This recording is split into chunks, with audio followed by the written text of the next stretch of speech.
Destination, freedom.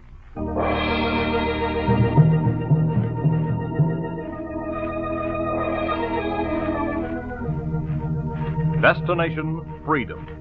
Dramatizations of the great democratic traditions of the Negro people is brought to you by station WMAQ as a part of the pageant of history and of America's own Destination, freedom.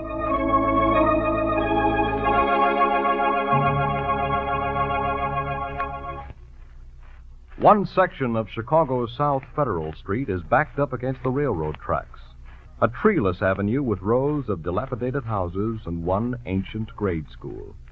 In short, a section typical of many of the city's slum areas. But one factor lifts this district above the others. It is the living legend of the Angel of Federal Street, of that ancient grade school's assistant principal, Ruth Blue Turnquist. In a chapter entitled The Angel of Federal Street, we bring you the Turnquist story.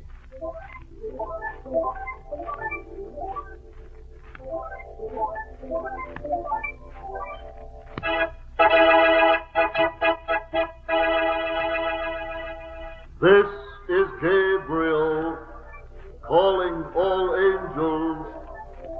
This is Gabriel calling all saints and angels, calling all saints and angels to assemble at the pearly gates and proceed immediately to St. Peter's chambers by heavenly proclamation.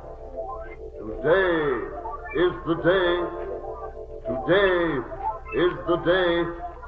for the celestial mid-century election for heavenly angels, for the celestial mid-century election of heavenly angels, calling all saints and angels. It was a peaceful Sunday morning in heaven, much like today, when Gabriel called my angels together.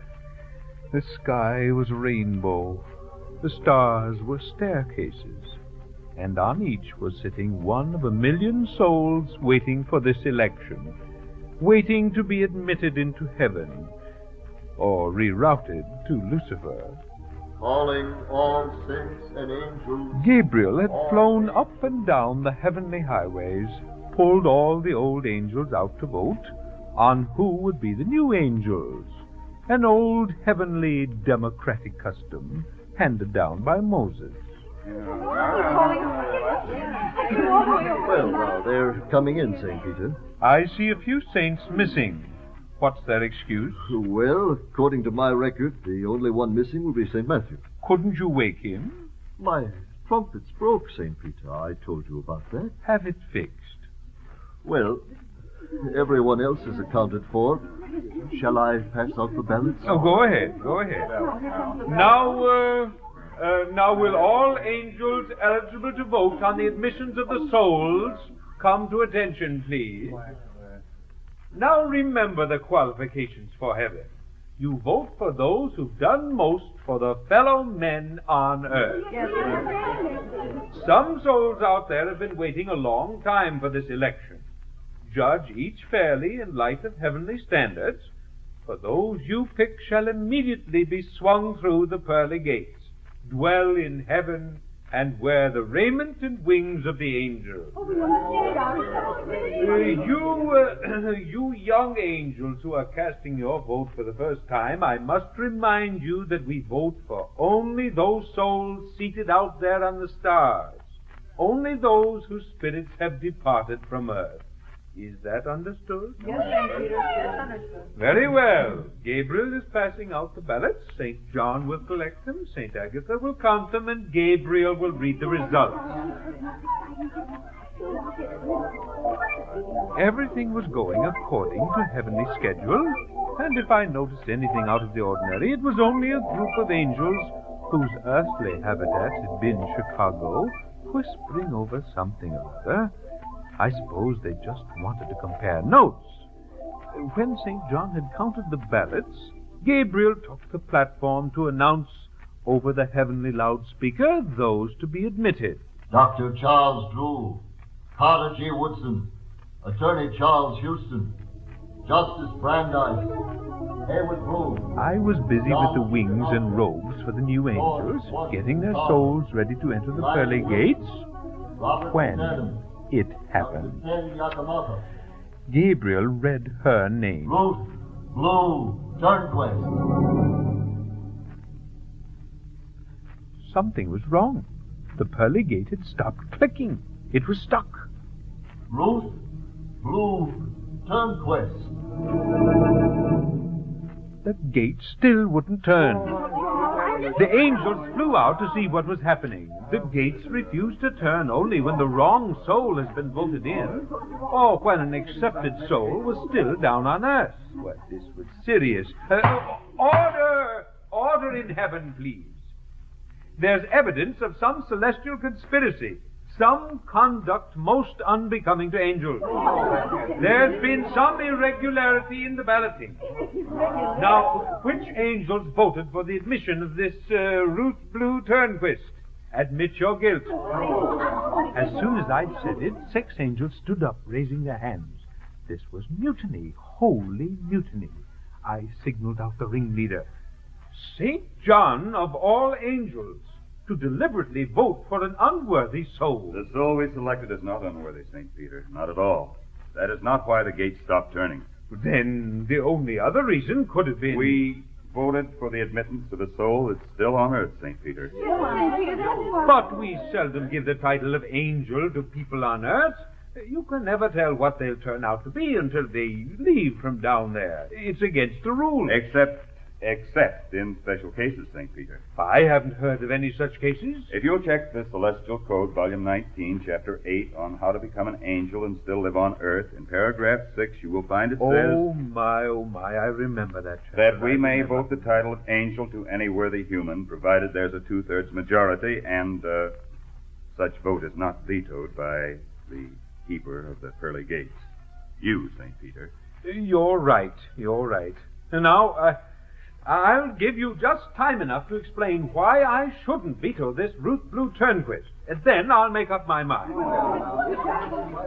I don't like to be harsh, but after all, I've been entrusted by the Master to watch the gates, and we simply can't have the title of angel conferred carelessly.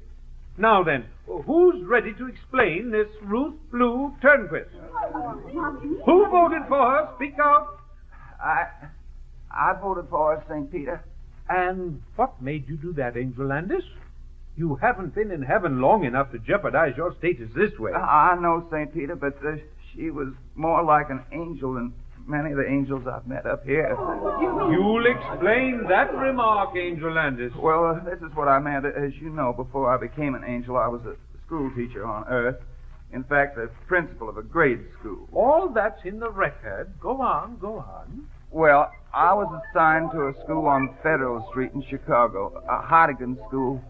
I don't guess very many angels know about that school, but it was over by the railroad tracks in the slums, at the bottom of the slums, in fact.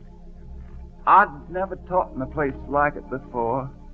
It didn't have what a school needed, and when I reported, I asked one of the teachers all about it.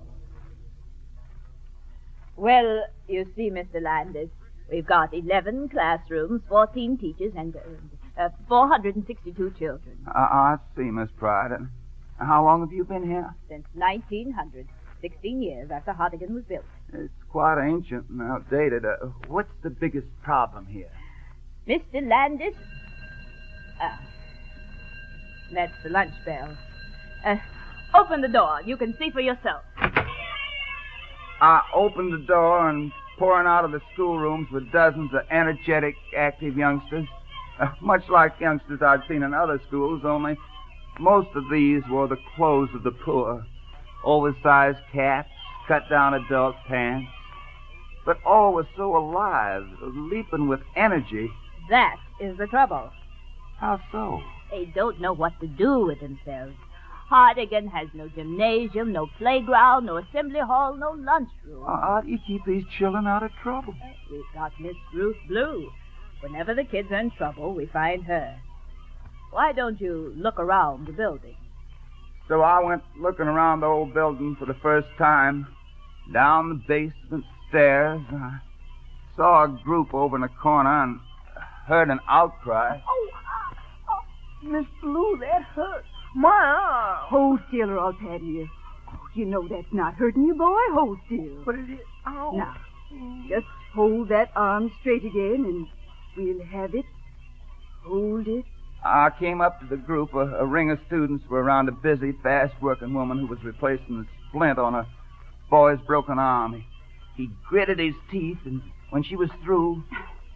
Now, how's that? You like to kill me, but it feels all right. Well, you watch those trucks when you cross the street next time. They'll kill you quicker than I will. There in the basement, this teacher acted as mother, doctor, companion, and confidant to a noisy train of children that followed her all over the building. It wasn't until the last child was gone that she noticed me. Oh, you're the new principal. Yes. Oh, welcome to Hardigan.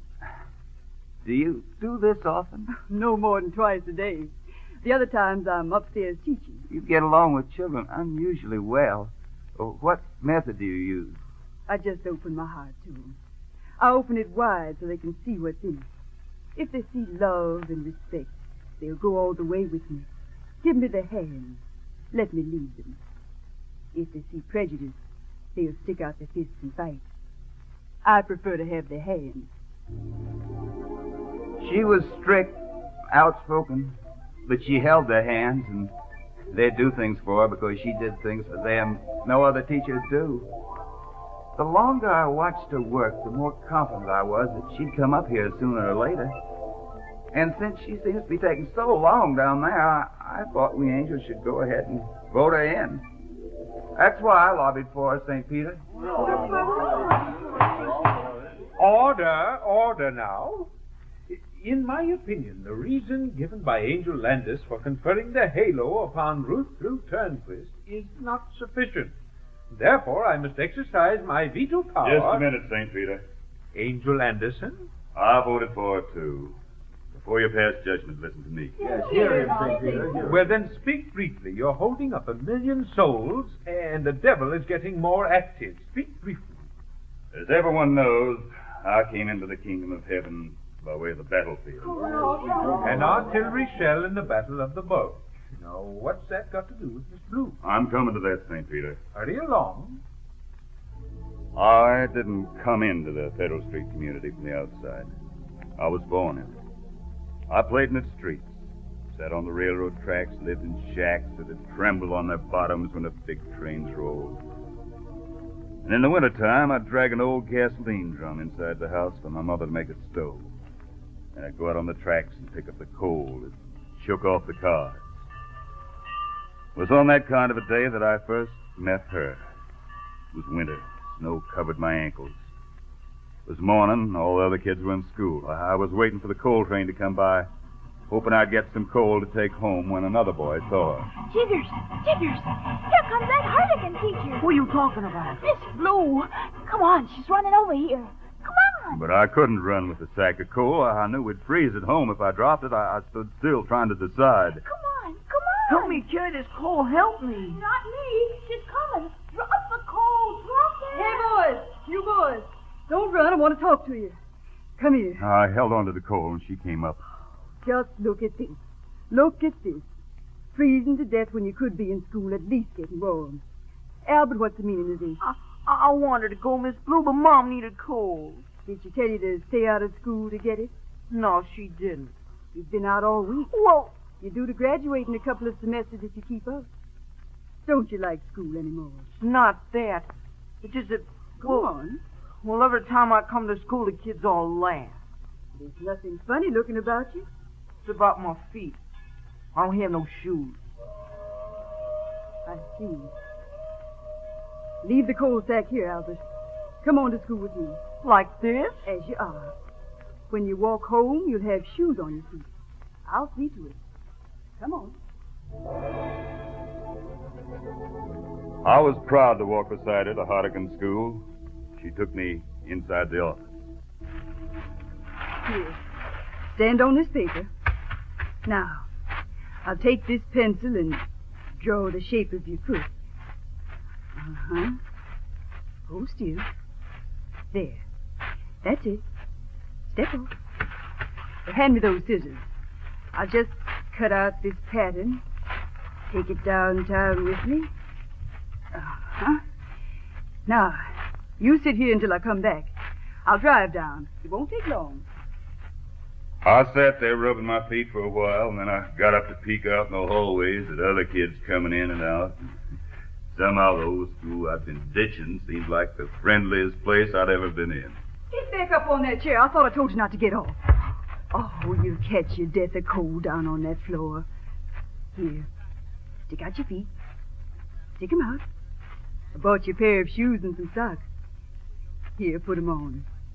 And when you get 'em on, you get back upstairs in that class. And if I catch you ditching school again, I'll break every living bone in your body. Yes, Miss Blue. I'll come, Miss Blue. Hold it. Yes, ma'am. Here, stick this in your pocket. Better pin it in. Gee, $10. You keep your mouth shut. Take it to your mother. It's for coals. And don't tell anyone I gave it to you. I haven't got money to pass out all over the school. Now, get upstairs.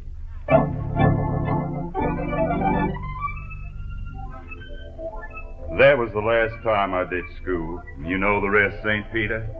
After I finished high school, I got married to a girl on Federal Street. We had a son. I worked in the coal yards. When the war broke out, I took my boy over to Hardigan School. Well, Albert, he looks exactly like you. Does he act that way? Well, I don't know, but if he gets into any trouble the way I did once, you remember those shoes? I remember how you kicked him out in 3 weeks and came back and asked me to buy you more. Well, I don't think you'll have to buy Junior's shoes. As long as I'm overseas, I'll be sending back enough to take care of it. But, Oh, yes, Albert? Step over this way, Miss Blue. Oh. I don't want Junior to hear us. In case I don't come back. Oh, now, Albert. I'm just saying in case. I want to know that Junior's in good hands. Well, now, your wife's perfectly May's able and willing, but you know what a kid's liable to get into around this neighborhood. You know what to do. All I want is your promise that you do as much for my son as you did for his father. I will, Albert. You know I will. That set my mind at ease, St. Peter. Once a boy gets under her wings, I've never heard of him flying crooked. That's why I voted for her.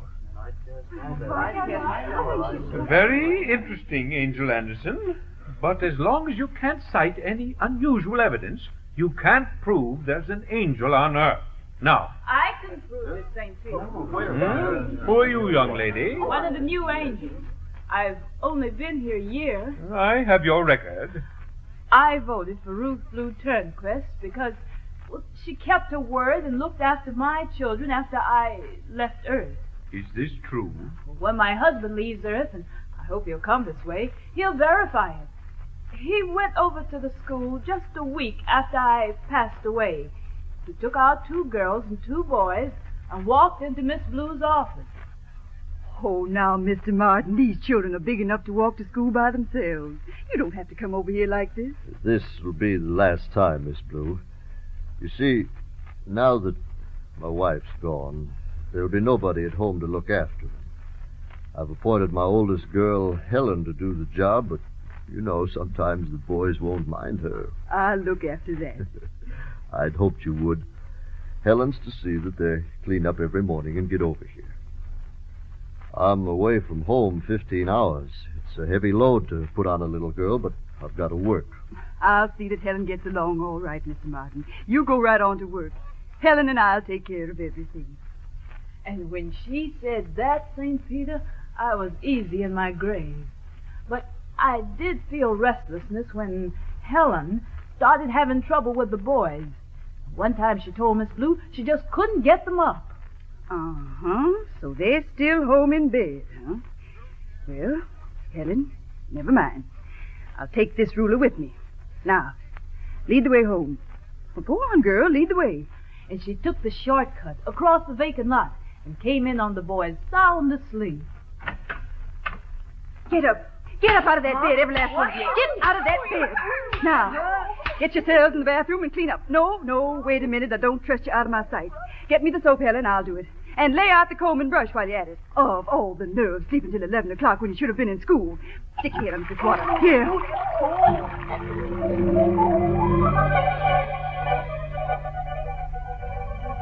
St. Peter, that water running over their faces made the sweetest sound that had reached my heavenly ears since I left the earth.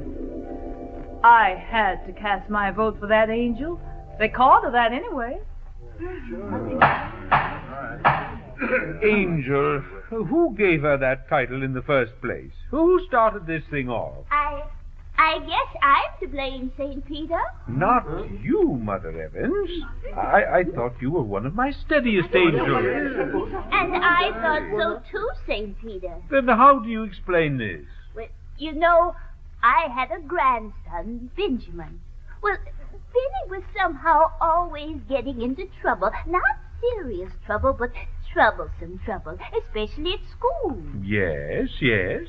Then there was that day that he got into bad trouble.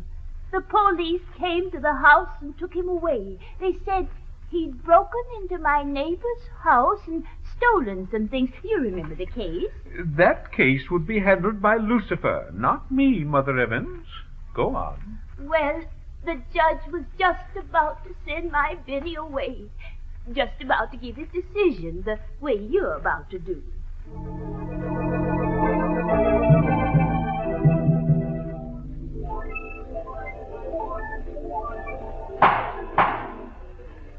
Will you bring the boy to the stand so I can pass judgment? It is my considered judgment that the charges... Judge, Your Honor. May I have a word with you, please? Why, in just a minute, Miss Blue. This won't take but a minute, Judge. Please. Well, I suppose if the prosecutors don't mind. Only for you, Miss Blue. Only for you. She came in and took the judge inside his chambers.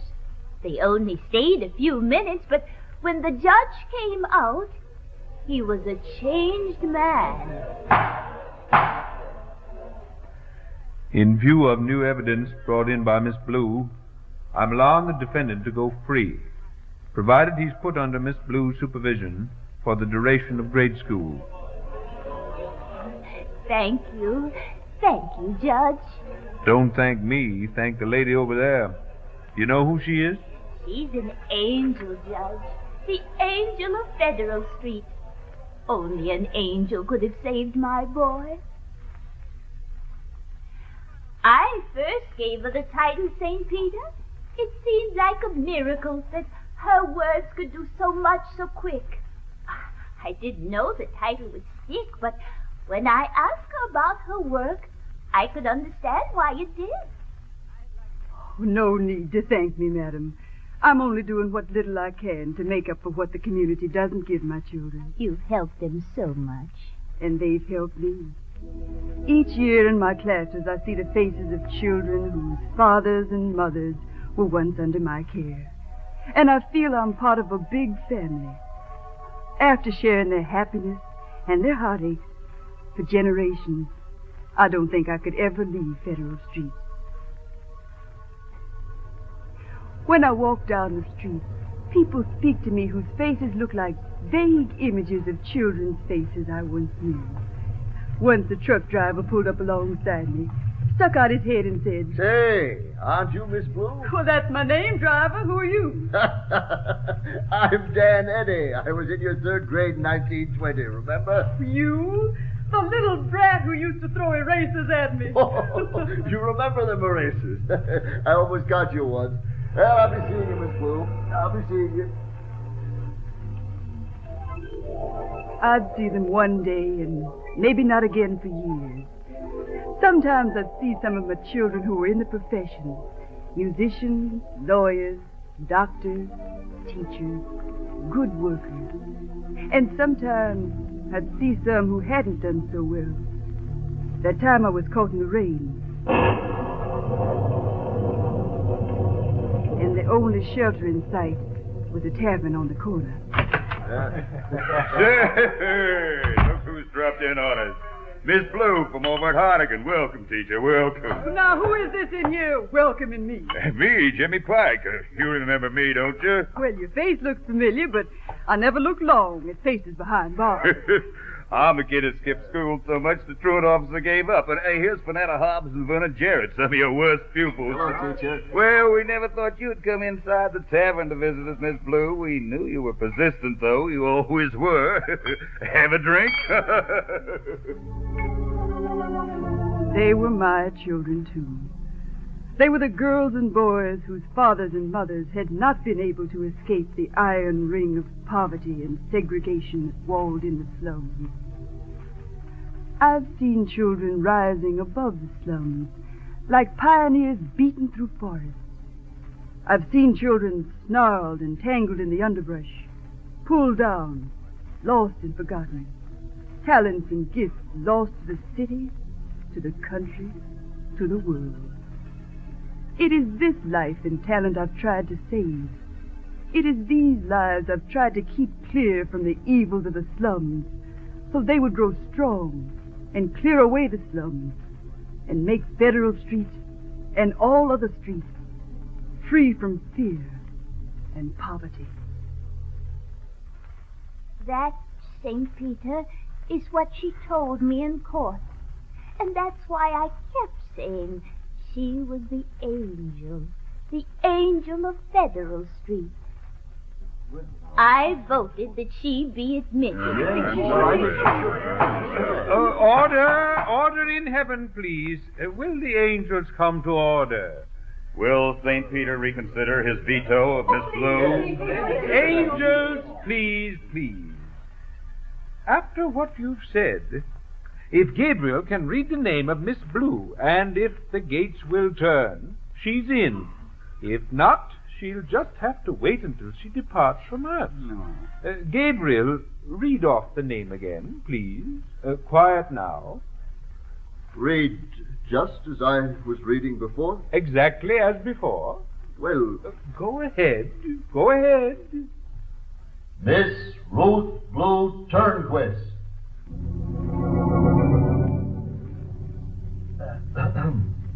Miss Ruth Blue Turnquist?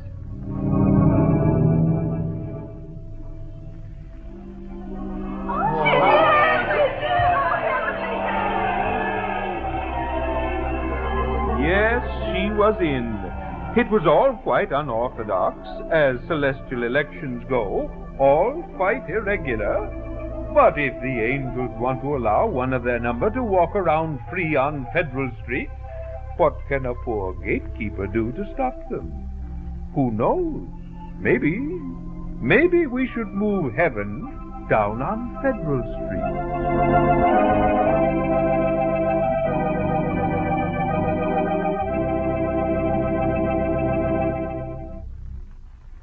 You have just heard Destination Freedom's dramatization of The Angel of Federal Street, the story of Ruth Blue Turnquist, assistant principal of the Hardigan School. Destination Freedom is written by Richard Durham and produced under the direction of John Cohen. The role of Ruth Blue Turnquist was played by Janice Kingslow, and Arthur Peterson was St. Peter. Others in the cast were Wesleyan Tilden, George Kluge, Ken Griffin, and Stuart Sklam. The special music was composed by Emil Soderstrom and played by Mary Sinclair and Jose Bethencourt. Our technician was Gary DeBleeg. Sound effects were by Cliff Mueller. And now this is Charles Mountain inviting you to join us again next Sunday when Destination Freedom will bring you the story of a Kansas City phone call.